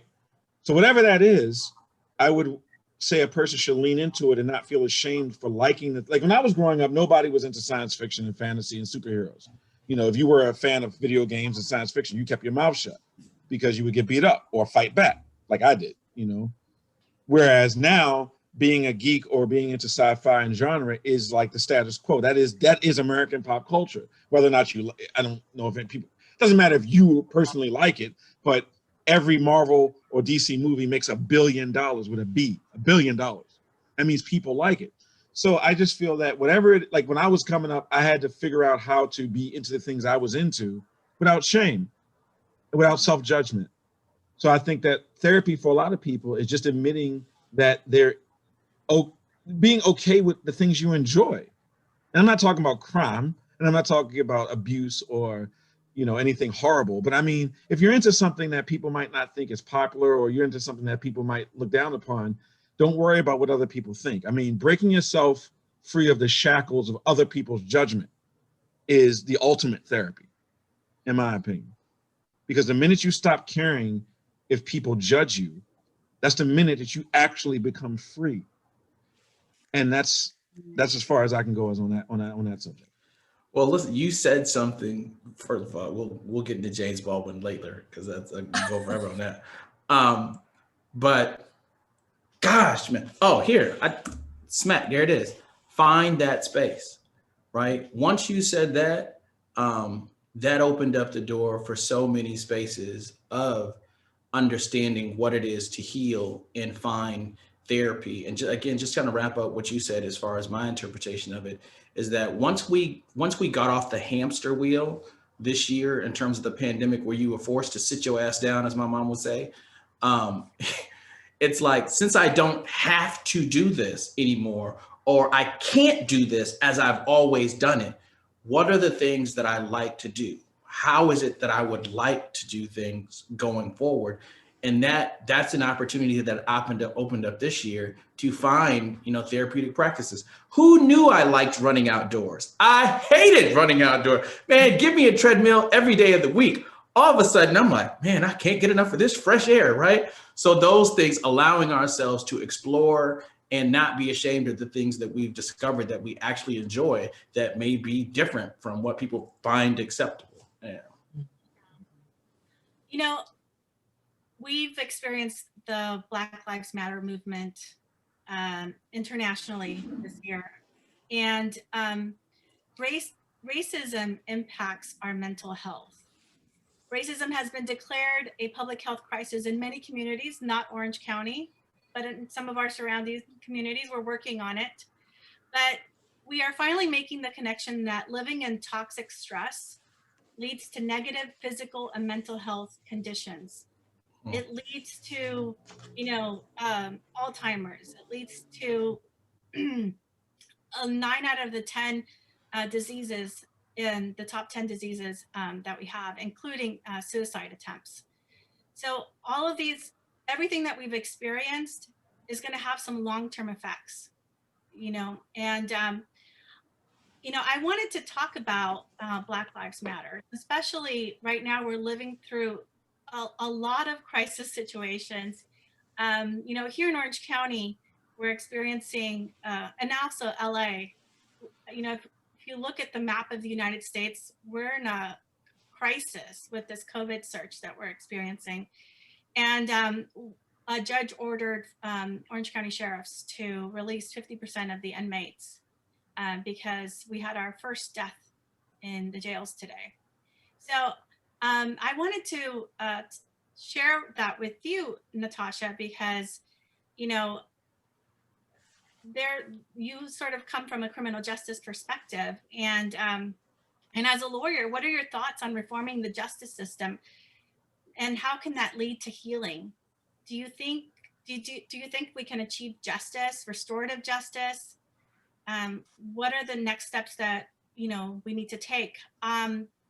There's a lot of young Black voices here in Orange County, and I think they're still trying to figure out, their voice. And so, just share with us any thoughts you have on what we should be moving into in 2021. I think we really have to look at the root cause of racism, like you mentioned, and I've sort of talked about already a little bit about, how it is a crisis. And I'll give an example because it's hard to speak in abstractions or even with people who aren't lawyers who don't see it every day. So the best example I can give is if a boy that's 10 years old gets in a fight at school, you would think, oh, maybe he'll get suspended or maybe he'll get a stern talking to, because fights happen. If you've been in high school, especially in Southern California, fights happen, especially right before school gets out. There's always a fight in the lunch area or something like that. Imagine if every kid that went through that was sent to jail, was sent to juvenile hall for doing that. There is no white parent. I have grown up in the suburbs. There is no white parent that would accept that kind of behavior or would expect their high school student to be sent to juvenile hall. Black and brown youth are sent to juvenile hall for that exact same thing. I have clients who put tax on somebody's chair. Like, young people do stupid things. It doesn't make them criminal. It makes them youth. It makes them young and dumb. They do things. And I'm not talking about rape. There are serious crimes that they can do. But the way that it happens is when you're put in a system that harms you, that traumatizes you, because contact with the criminal justice system, especially at an early age, is trauma. When it traumatizes you, it creates a cycle of abuse. And trauma is only healed in safe relationships, which are usually different than the ones that you've grown up in. So I mean, a different school, maybe even a different family environment. You have to deal with that trauma or it continues in your life. And without therapy, Brandon mentioned going to therapy. Therapy is where you go to try out your new self, to work on those problems in your life, to say, you know what, I don't want to do this anymore, in a safe environment. And if it's not at home with your family, therapy is a place where you can talk to a licensed therapist and work those things out, and that's how we heal. But when you're dealing with young people, like, we recognize that in this pandemic that all these young people are affected. All these young people are traumatized. In that same way, Black and brown youth have been traumatized for generations, and we expect them to be okay. There's been no therapy. There's been no treatment. And so for my daughter, who is in the 10th grade, she's 15 years old, I have to tell her, I said, you don't have to be excellent in every class. This is not a normal time. Because as a trauma survivor of a violent act, I tell her, you will remember what you'll remember is not how well you did on a class. You'll remember how people made you feel. Do you feel loved? Do you feel supported? Do you feel like you have, that's the only, parents, I tell parents that all the time, that's the only thing your kid will remember. They won't remember the A. They'll remember the people that surround it. That's any kind of trauma. You remember, Amanda will tell you, you could probably identify who showed up for you when you were in that bad place, or were you just alone? You remember the feelings, even if you don't remember all the details. And when you're rewriting all of that, especially in your narratives that you're telling, you're going to remember the people that showed up for you and the times you were alone. So in our criminal justice system, we would have to deal with the trauma. Imagine that all these Black and brown people have dealt with 2020 early in their lives, and it's happened over and over again for generations because of racism, because they're not given the benefit of the doubt of being a kid. And that doesn't mean they're perfect or they have to, you know. So that's what you're dealing with, is trauma. And I don't think that people understand what trauma is and what it does, especially to young minds, unless they can say, imagine it was you. Imagine that COVID and 2020 happened to your kid or happened to you, and it happens pervasively because a large percentage of Black and brown youths are incarcerated. You know, it's been really heavy and we're running out of time. And heavy and uplifting, heavy and opening. Yeah. I actually wanted to go to Brandon. You know, hopefully we're gaining greater awareness about the biases that we all carry around with us. Can you share the difference between anti-Blackness versus racism? I think it's really important that we start having more awareness and more conversations with truthfulness and honesty. And I think that's one way to move forward, but I feel like there's fear that's holding us back. I mean, if you're talking about, yeah, I mean, okay, so we hit on a couple of things. First, fear, and then first, anti-Blackness versus racism. So racism in and of itself, that's a political and economic definition about the application of power plus prejudice. So prejudice plus power in its purest definition is the definition of racism, like redlining, congressional redistricting, you know, environmental racism, like, for example, placing bus depots next to predominantly Black or Latino neighborhoods. That's racism. You have the power to act. Anti-Blackness is an attitude and a belief system that Blacks are stupid, lazy, unpatriotic, problematic, whatever. Anything negative you can attribute to African Americans or Black people in general, that's anti-Blackness. You don't have to be a part of the white power system to be anti-Black, you know? And I feel that racism is overused and often misapplied when a lot of times, a lot of the things we're dealing with specifically is anti-Blackness, which is a very specific prejudice and bias toward the Black community that's not earned and not based on any evidence whatsoever, you know? Like, one of my favorite, you know, things I always hear is that there's more Black men in jail than in college, but that's not true. As of 2018, there was 1.4 million Black men in college versus 840,000 in prison. But you don't hear that, you know, you don't see that. They have to push this narrative, especially Fox News and even your local media like KTLA. They love to show African American and Latino men, but specifically Black men, as being criminal. Now, the thing about anti-Blackness that I've personally experienced, and this will tie to fear. First of all, let me say this. There's a psychological connection between fear and hate. For example, when someone says, I hate spiders or I hate snakes, you don't hate a snake or a spider, you're afraid of them. But the word that comes to mind is hate. That's the psychological connection between fear and hate, number one, right?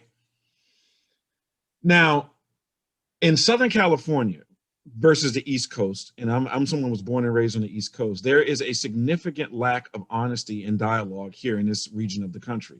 People do not say how they actually feel about anything. The separation of cities or suburbs because of freeways is a very deliberate thing, but has led to a lack of connection. Every time I speak to anyone born and raised on the East Coast who move out here, they always say people live too far apart. There's no centralized population. Like when I lived in Manhattan, when I lived in New York City, Union Square Park, which is on the corner of 14th and Broadway, is a melting pot, a literal melting pot, because every type of person you can imagine, from a Wall Street banker to a graffiti kid on the streets of New York, was in that park organically. There's no place in Los Angeles County like that at all. Okay? Not only that, but anti-Blackness in Southern California is not just a white thing. The elephant in the room here is that Asians and Latinos are as anti-Black as anyone else. And no one wants to talk about it. No one talks about it. Everyone skirts around it. I say it because I have nothing to fear, and I'm just being honest. I've had more Asians and Latinos be racist, quote unquote, bigoted toward me than white folks. And that's saying something, because white folks are extremely bigoted out here. So when you have to really look at the anti-Blackness in Asia, in the Asian world, Eastern world, period, you have to look at anti-Blackness in Latin America, because you can't heal it if you keep pretending it doesn't exist. And this region is ridiculously anti-Black, not racist, but anti-Black. And there's a distinction, because this region is as much of a salad bowl as any place I've ever lived. There's a lot of diversity, but no one really likes each other. And you have a lot of Latinos and Asians on the sheriff's department. You have a lot of Latinos and Asians in law enforcement in general who hold extreme anti-Black views. One of the cops who beat up Rodney King was Mexican American. So, or Latino. I don't know if he was Mexican American, but he was Hispanic, you know? So we have to look at that, and we have to talk about it, because as long as we sit here and pretend that everybody gets along, yet Black poverty is so visible here in Southern California versus other places I've lived. When you see Skid Row, it's predominantly Black and mentally ill.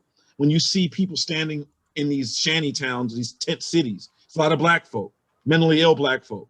And then when you see people begging for change at the end of freeway off-ramps, it's a lot of Black people. When you see people huddled around subway or metro exits, it's young Black men. There's a reason for that. And it's not because these Black men are inherently stupid or criminal or mentally ill. It's because the system itself has failed them, because people are afraid of Black people.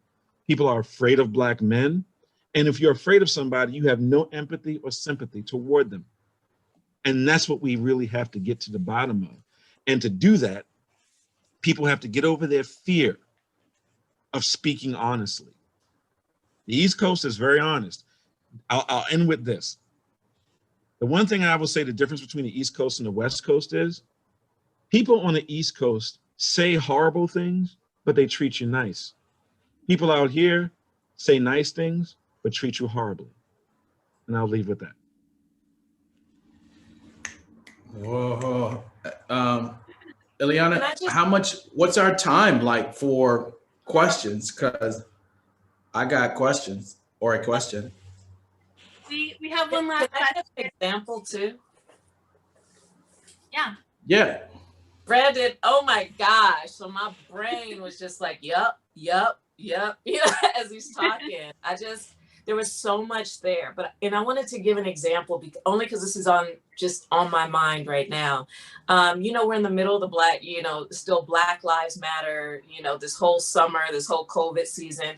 And I have gotten more calls from friends who are not Black, who are like, my friend so-and-so at this paper or at this magazine, they want to do, or at this law firm, are trying to do something to respond to Black Lives Matter, and they want to hire somebody, but they're hiring other people of color and not Black people. So the result of the Black Lives Matter movement has brought in more hiring of other people of color, and that anti-Blackness still keeps people from hiring Black people.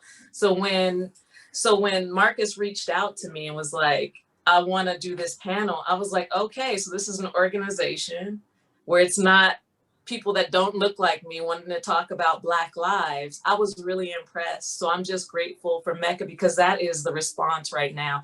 I know for a fact in Southern California and in media is to not hire Black people, just any person of color, even though the movement is the Black Lives Matter. It's a nuance. It's still, the response is any person of color will do. So we're still at that anti-Blackness peak. We still haven't turned the corner. Woo, man, talk. But I'm talking, Latinos have called me, Asians have called me, so I understand what Brandon is saying. But people who are responding are like, "Can you believe so and so called me?" Because they're saying, "Yeah, Black Lives Matter," so they want me to work for them. And I'm just like, that's interesting. In universities, it's the same. We have a lot of work to do, and there's a lot of dominant narratives that we need to change and that we need to leave behind in 2020 and just don't go back to, and so what do we need to leave behind and never go back to? Anything that you want to share? And one of the things that I work with every day is trying to get systems and organizations to think in a new way and to think through an anti-racism frame.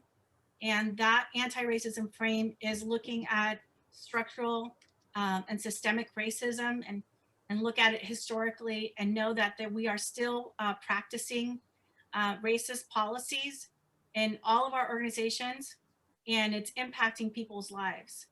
And the old narrative is that we blame the individual.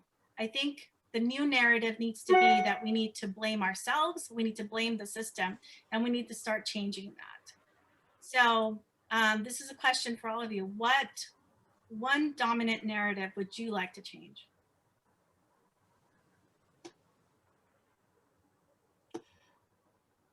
Wow, look at that.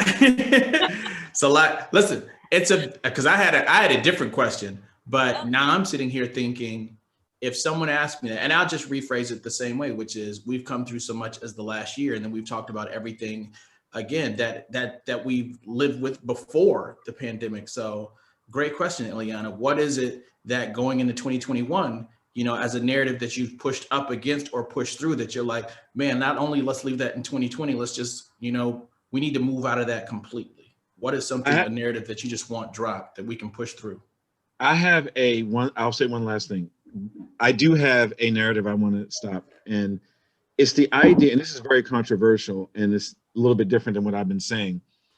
I do believe that just because a person is from a minority group, it doesn't make them automatically a good person or noble, And what I mean by that is that, like, yes, racism, sexism, homophobia, classism exists, but a woman can be a bad person. A Black person can be a bad person. A gay or lesbian or disabled person can still be toxic, and criticizing that person does not make you anti that person or that group. I think we really need to get back to the concept of content of character, because just because someone's Black doesn't make them noble. I know some horrible Black people, just because someone is a woman does not make them automatically good or angelic. People need to take responsibility for the things they do and the things they say, their actions. There are decisions made outside of the realm of social stratification. There's Black men who are horrible human beings, and criticizing that person does not mean you're criticizing all Black people. And I mean internally too, because this is something I've dealt with when, I've watched Black women criticize white feminists, and then, if I say something about that makes me sexist or mansplaining. But no, I have an opinion too. And I think we have to give space for opinions across the board. I don't have to be a member of a group sometimes to tender a thoughtful critique, not a racist, sexist, homophobic, but a thoughtful critique. We're losing the ability to reach compromise through dialogue, because everybody is so sequestered into their one belief system that, and I'm not talking about justifying hatred or rape or molestation or pedophilia or child trafficking or human sex trafficking. I'm not talking about that nonsense. I mean, just like there is a rhetorical conversation. There are rhetorical conversations that need to be had between groups, and people need to listen to new ideas instead of waiting for moments to refute those ideas. There's a difference between active listening and listening to be contrarian. And I feel that that's where our whole society regardless of all this social stratification stuff, we as Americans have lost the ability to think and listen to different and new ideas. And that's why we're in this mess now. And I think that's what we really have got to do. Ileana, how much time do we have? Because we're going over, and I want to be respectful of that, but also we got to, how much extra time are we going to give? Another 20 minutes or so?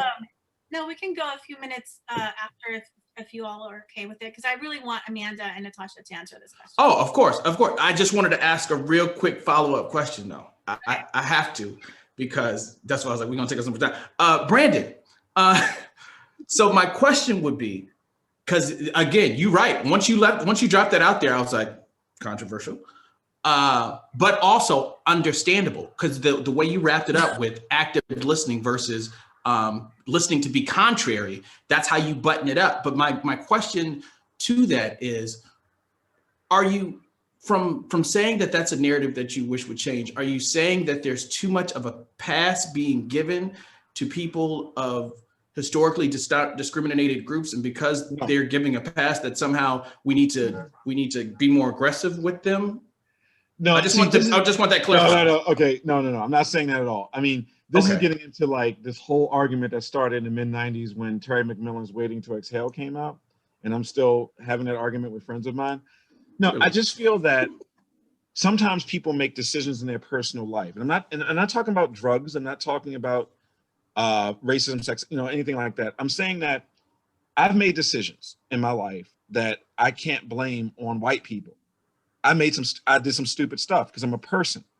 Mm-hmm. And I feel like sometimes we get away from the fact that we are people, that we are human beings that make stupid decisions sometimes. Like for example, like in dating, if I meet a woman and I decide to date some woman who everybody told me not to date, and I date her anyway, who do I blame?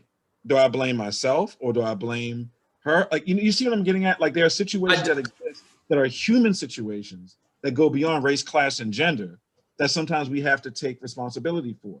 And personally, like, for example, I am so goddamn tired of hearing how there's no good black men out there and black men only want to date women that are not black, blah, blah, blah, blah, blah, blah, blah, all this nonsense. When the reality is, I know plenty of black men who are single, who are not diseased or have a bunch of babies and all that stuff, but women don't date them because they're not cool or edgy enough. But those guys exist. But yet all we hear is this narrative of black male incompatibility, that all these black men are stupid, as if all those historically black colleges and universities graduate these black men who go live in a gutter after they graduate with degrees. No, they're out there. But again, there's a narrative in place that suggests that people, like, this gets into I hear you. But basically I'm saying that we have to get past a lot of the stereotypes and narratives and also start taking responsibility for choices that we make in our personal lives, And I think that conversation, I'm not talking about the conservative version of personal responsibility that Fox News uses to demonize blacks and Latinos and everyone else and women. No, I mean that, like, in our lives, we make choices.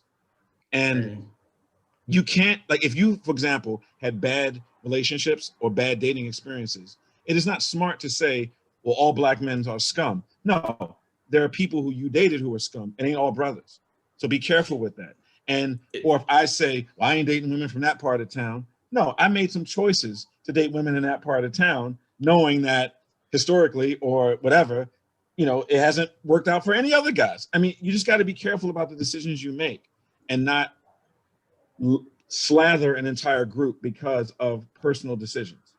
And I think that's what's missing from conversations, because you get on Twitter, there's an inordinate amount of hate toward different groups because of romantic misadventures.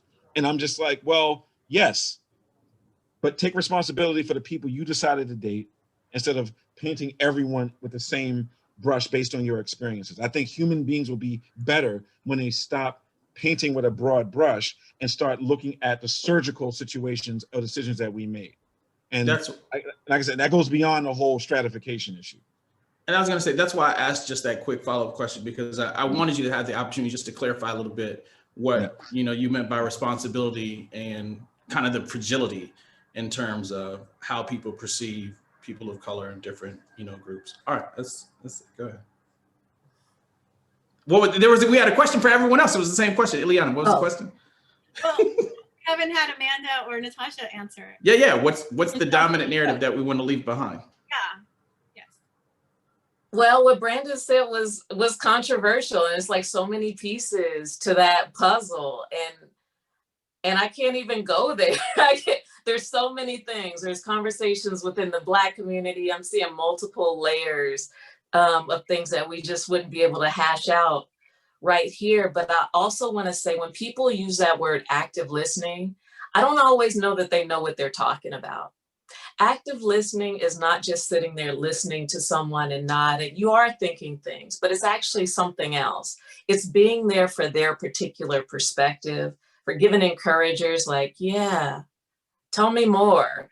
There's a science to active listening, and it's not just shutting up. It's actually other things. So usually when I hear people talk about active listening, it's just them agreeing to be quiet long enough for them to then respond, not actually formulating a response, but it's something else other than encouraging that person to talk. And when we're talking about power structures, like when you have a man in a room, a white man in a room, a Black man in a room, and a Black woman, there is a power structure in that room. So when that woman is talking, yes, everybody should shut up. We know, we've already heard that. We've heard that for a very, very, very, very long time within the Black community, within the general community. And that's true of women in every different culture. And I'm talking about Black, Indigenous, people of color all over. And I don't believe that people know how to active listen. They know the word, but they don't know how to perform it. So I think it's disingenuous when people are saying, oh yeah, active listening and don't, come up with a response. I think it's disingenuous. And I think there's a humility that's required when you're active listening. And the humility is just like cultural humility. If you go to another country, if I go to China, like when I went to China, or when I went to Armenia as the US delegate, there's a cultural humility. I'm not there to perform my Americanness over their lives. I'm saying, let me know what you do. Let me be respectful of what you do. And we don't do that in conversations. So even me coming in there saying, well, I have an opinion too. I'm Natasha from America. I'm the US delegate. Shouldn't my opinion matter to you too? No, shut up. No, it doesn't matter. And so when the controversial part is, I don't believe that if you have humility in a situation that you would think that your opinion would matter in that situation, because Black women especially have been so grounded. And I'm not saying all Black women are angels or wonderful or all these other, I'm not talking about some not reality. I'm talking about there's a cultural humility. There's a humility that other people in a conversation, even a public discourse, you need to just, there needs to be this. To recognize that you don't have to exercise your power. You don't need to walk into Armenia, I have an opinion too. You can just be quiet and listen for a minute. COVID is a time to just listen for a second. You don't have to have an opinion for everything, every moment. I know it's important to you, but not right now. Dude, just sit down. That's how I feel about it. And that's from my heart. And I understand everybody, we do need to, there is going to be a moment, like maybe it's next year where we all sit down and we come from a different perspective, but not right now.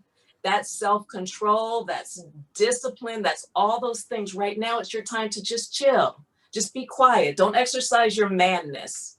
Don't exercise your whiteness. Just listen and watch. Enjoy the sunrises, like Amanda said. Focus on you. There's work that needs to be done. There's so much that needs to be done. And that's what you can do right now.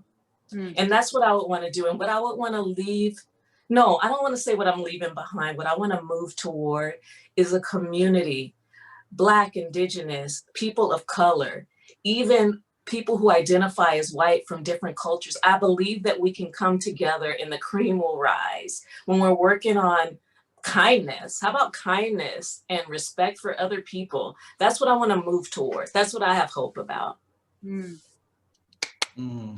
The narrative of kindness. I just want to say all of us can only speak from our own experience. And when we talk about dialogue, a dialogue is a free exchange of ideas without judgment. And what we are trying to do when we are having these conversations is we're trying to connect and we're seeking to understand each other. So it's not trying to argue with the other person or retort. And so thank you for that reminder, Natasha, that in order for us to really move forward, we have to really honor that dialogue and respect each other. Thank you. Amanda, please share with Oh us. my God. I just love Natasha so much. Like I could just listen to her just talk because her voice is super sexy and she's also so smart. And it's just like, what did you say? And it's Friday night, it's okay. Yeah. So here's what I think. I think that we have lost the understanding that not everyone is all good and all bad. Like we've become very binary. Like you're either on my side or you're on their side. And I think that we've lost the ability to be introspective and like to accept responsibility. And I don't know what that's about. Like I think for a long time for me, I was so worried that you were going to see like how messed up I was, that I had to put on this front of like being like, I could never accept responsibility. I couldn't give you a sincere apology because I thought I was such a disaster that I was like, I didn't want you to think I was a disaster. I don't know if that like makes sense, but like, I've even noticed, you know, I share a lot on my Instagram, a lot of the book and, you know, just kind of musings about the world. And when I accept responsibility for something like being a terrible wife, which I was, I will get the response from like 10 people that are like saying, oh, don't be so hard on yourself, or that's not true, or whatever. And it's like, I feel like I don't know what that is. Like, can we not just accept responsibility for like being shitty? Like, we're all shitty. Like, let's all just accept the responsibility. That's part of being human, is that we make mistakes and we treat people poorly, and hopefully we learn from that. But if we never accept that we are dark AF sometimes, and you know, like, and we hurt people, I just feel like, how do we, like, I think about all those people that voted for Trump, like 71 million, you know, all of the middle-class, middle-aged white ladies, like, and I think about like those women are my job to some extent. Like, how do I reach them? Like, what is it going to take? And I go back again to 12 steps. Like, part of 12 steps is like you're forced to look at your part in every situation. Even if you feel wronged, even if it is so obvious that like you were right and the other person was wrong, there's, you know, we all bring our crap to the table. And I feel like, why can't we accept responsibility? Like, it just feels like society has stopped accepting responsibility for the shit that they do. And it's like, even when you try to, people try to like, oh no, it's not bad, like make you feel better about yourself. And it's like, I'm not asking for sympathy. I'm accepting like that I did this, and it doesn't make me good or bad. It just makes me human. So like that I would like to see more, you know, in all respects, in the corporate world, like in your friendships. Like, I just want to be able to tell people like, I'm sorry, like I did this thing and it was wrong, and I hope you can forgive me. Like, I don't know, like I feel like that going forth with like that authenticity and like understanding that like none of us are all good or all bad, you know, generally some people are all bad, but not really, you know. I don't know, like that part like really sticks out to me. Like, I feel like we have lost the ability to be introspective, and like the work starts within. It doesn't start with pointing the finger at the other person. Like, you wronged me, you did this thing. And it doesn't mean that you're beating yourself up or that you're saying that you're a terrible person. Just because you did something wrong doesn't make you a terrible person. It just makes you a person, you know? And I think that we need to accept that and like love ourselves, and not in that egoic way, but like in that love way. And it's really hard because like the world and advertising, especially as a woman, tells you not to love yourself. You're wrong. You're too fat. You're too skinny. Your boobs are too small. Your hair is too short or too long, or your legs are too short, like whatever. So yeah, like that's what I would like to see. I would like to see more people taking responsibility for their shit. Another great for the Listen, you guys exemplify, you know, in a way the tragedy of the pandemic when I say what I wouldn't give for a booth of us five at like the Virgil or somewhere in Long Beach. Like our attendees right now, if you think attendees, if you think we went over time now, you don't want to see poets and writers. You don't want to see poets and writers when someone throws one question on the table, right? We'll just go off. So I find it very difficult to say, all right, I'm going to ask one last question because you guys have opened up so much. And I'm like, man, I had that really one question that I really wanted to ask, but we must wrap. And I believe earlier in the session that the Instagrams and the Twitters were released for our panelists, for Amanda and Natasha and Brandon. I don't know if there's a way that we can get those reposted on there, but maybe scroll back. Maybe we need a part 2. Definitely, we'll definitely scroll back up, or we'll get them reposted so that you can follow up individually, follow them, let them know what you appreciated. Definitely get the book recommendations that Amanda's been dropping out. Again, another thing about being, somewhere with writers, they drop all the books that have inspired them, and I love that. So, final question. It's so simple. Tell us about the great projects you're working on right now. But I gotta add something. To that. And we can we wrap this up in 10 minutes? So if you can, keep it brief. But I do want to swing back to the narrative and closing. And I had a question from the very beginning, which is, I'm sure a lot of attendees may have this question, which is, how do you begin? You know what I'm saying? As writers, when you say the whole thing about taking control of our own narratives, and there was a point where we started writing our story. If someone asked you, Natasha, all right, I've attended this thing. I was at your Zoom thing. Where do I start? How do I start? Same question to you. What would be something quick that you could tell someone, hey, how do I start with my own narrative? And then after that, please tell us what you're working on in terms of the project. So something that our audience can go with, and then tell us what you're working on. You want to just go in reverse order, Amanda? So I think that you could start, just get a journal and a pen, and you just start writing whatever, a stream of consciousness. I started this when I was at a writing residency. Again, I'm sorry to keep hitting the sobriety crap, but I had to create a relationship with God. So when I sat down at my desk, before I started working on the book, I'd be like, God, this is stupid. I hate talking to you like this. I can't believe people are making me do this.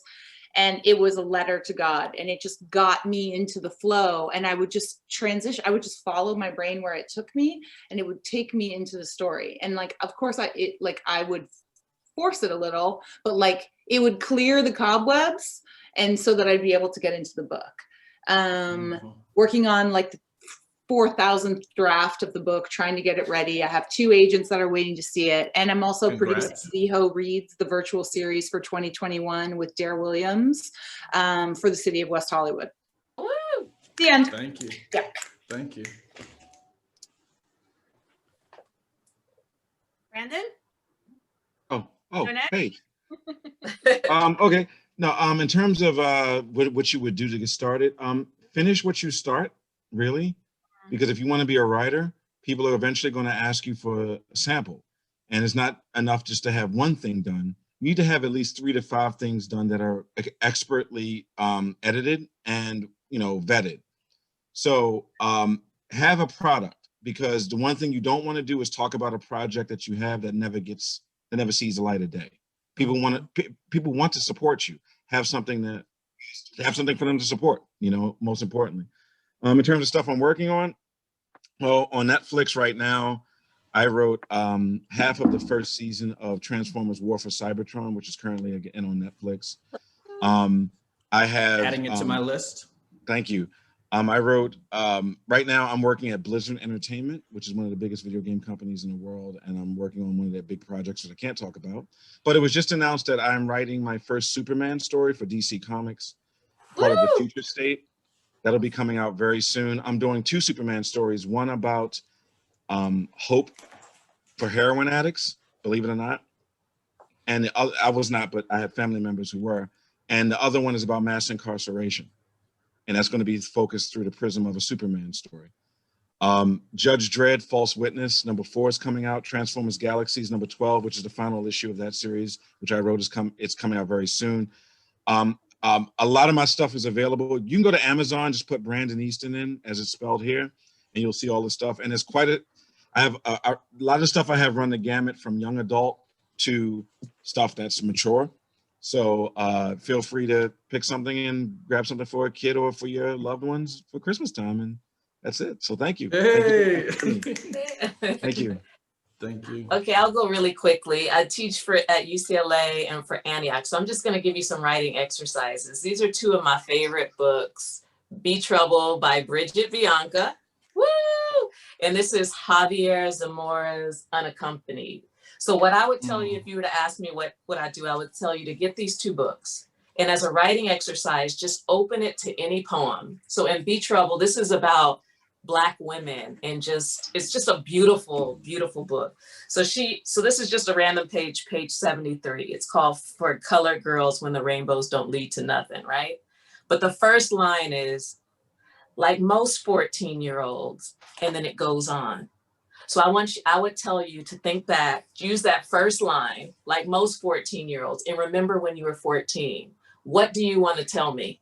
If that was the opening line of whatever you're writing, like most 14-year-olds, I blah, blah, blah. Make it yourself. Here's Javier's book.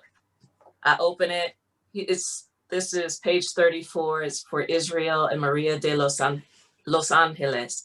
The first line is, my uncle Israel and his fiance, and it goes on. So I want you to think, my uncle so-and-so. I want you to remember one of your uncles. My uncle so-and-so and this, what did he used to do? What do you remember?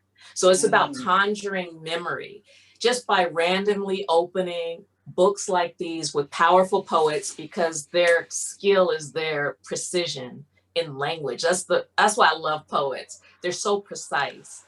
You open one line, it should say a lot. So I would tell you to do that. What I'm excited about is my novel that's out next year. It's called The Perishing. It's out in November with Counterpoint Press, Random House. Penguin Random House is distributing it. I'm really excited. I just saw the cover today. I can't share it yet, but it's beautiful. But just write. Pick up 2 books like these, support these writers, and just write. Brilliant. Yeah. Ileana, can I let you close it out?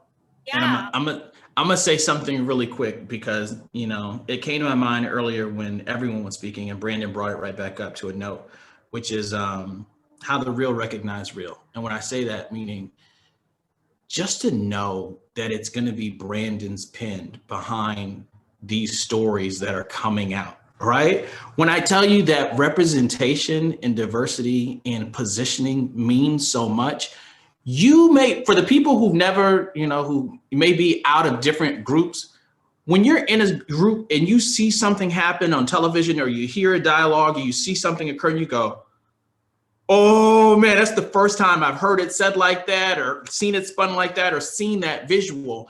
It gives you a validation. So I'm so very thankful for Amanda, for Natasha, for Brandon, for your creativity, for your hard work, and for your survival skills and pushing through so many narratives to position yourselves in a place where sharing your story is something that the rest of us can really latch onto and pull ourselves through the next pandemic, or the next problem, or just the next simple issue we have in the day. So that's really what I just wanted to close on, which is just to thank you all for working hard and positioning yourselves in places to be of use to the greater community in humanity. So thank you.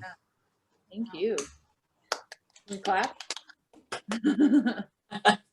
I just wanted to say thank you for being here on a Friday night.